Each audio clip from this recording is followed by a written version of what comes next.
అనగనగా ఒక అడవిలో ఒక ఏనుగు ఉండేది. అది చాలా మంచిది. ఆపదలో ఏ జంతువో పక్షో ఉంటే ఆదుకునేది. ఒకరోజు ఒక నక్క ఆయాసపడుతూ పరుగు పరుగున ఏనుగుని చేరుకుంది. గజరాజా, గజరాజా, నన్ను వేటగాళ్ళు తరుముకొస్తున్నారు, రక్షించండి, రక్షించండి అని అరిచింది. ఏనుగు ఎదురుగా ఉన్న వేటగాళ్లను పెద్దగా ఘింకరించి భయపెట్టి పరుగులంకించేలా చేసింది. నక్క ప్రాణాలు కాపాడింది. ఒకరోజు నక్క తన బిడ్డ పుట్టినరోజు వేడుక చేసింది. తెలిసిన వారందరినీ ఆ వేడుకకు పిలిచింది. ఆ సమయంలో దానికి ఏనుగు గుర్తుకు రాలేదు, పిలవలేదు. ఇతర జంతువులు ఏనుగుతో, మిత్రమా, ఆ నక్క నిన్ను వేడుకకు ఎందుకు పిలవలేదు అని ప్రశ్నించాయి. పాపం, ఆ నక్క ఏదో హడావుడిలో మర్చిపోయి ఉంటుంది అంది.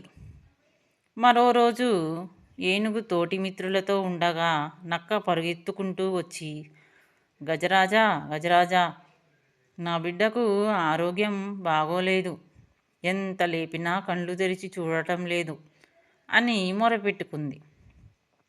భయపడకు, నువ్వు వెళ్ళి బిడ్డ పక్కన ఉండు, నేను వైద్యుణ్ణి వెంట తీసుకువస్తాను అంటూ ఏనుగు తన మిత్రుడు ఎలుగుబంటిని వెంట పెట్టుకుని వచ్చింది.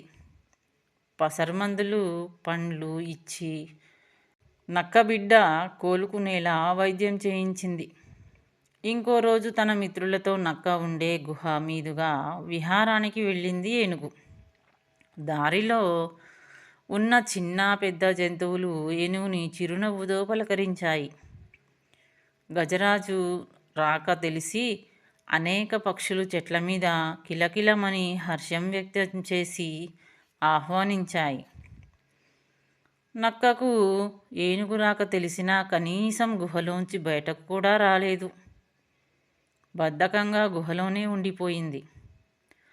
ఇలా ఉండగా ఒకరోజు నక్కకు ఎక్కడా ఆహారం దొరకలేదు. ఆకలితో తన బిడ్డను తీసుకుని ఏనుగు గుహను చేరుకుంది. ఏనుగు నక్కను, దాని బిడ్డను ఆహ్వానించి కడుపు నిండా ఆహారం పెట్టింది. అరటి గెలలు, చెరుకు గడలు ఇచ్చి పంపుతూ, నీకు నీ బిడ్డకు నేను తోడున్నానని మర్చిపోకు, ఆకలి కడుపుతో పస్తులుండకు అంది ఏనుగు. తిరిగి వెళుతున్న నక్కను చూసి ఏనుగు మిత్రులు, మిత్రమా, ఆ నక్క అవసరానికే నిన్ను గుర్తుంచుకొని నీ సహాయం పొందుతుంది అన్నాయి. ఆ మాటకు ఏనుగు చిరునవ్వు నవ్వి, మిత్రులారా, ఆ నక్కకు తను చీకట్లో ఉన్నప్పుడైనా వెలుగులా నేను గుర్తుకు వస్తున్నందుకు సంతోషంగానే ఉంది అంది ఏనుగు. మంచితనానికి అన్నీ పొంగిపోయాయి.